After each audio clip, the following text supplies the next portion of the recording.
When I sat down to collect my thoughts about the 20th anniversary of 9/11, two things jumped out at me. First, that everyone remembers 9/11 differently, where they were, what they were doing, who they were with when the plane struck the towers. All of those things evoke these visceral memories that come rushing back every year. I actually don't like calling it an anniversary. I feel like anniversaries are things to be celebrated. This actually feels more like a remembrance. 20 years, 2 decades, 7,305 days,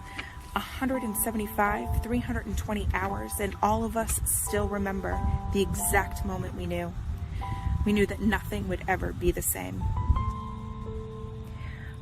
The other thing that struck me was that many of the heroic men and women that are serving today as both first responders and in our military do not remember 9/11. They were young children, toddlers maybe, some in grade school, some maybe even younger than that.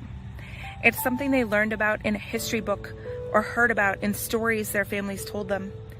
They themselves have no independent recollection of that day.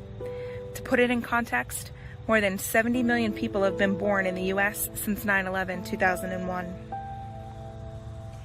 The impact of the events of 9/11 and what they have done to our nation have left a gaping hole in our collective heart.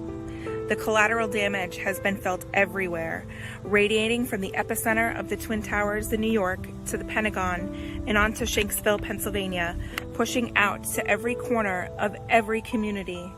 Even today, 20 years later, it's difficult to find a part of American life that has not been touched by its effects.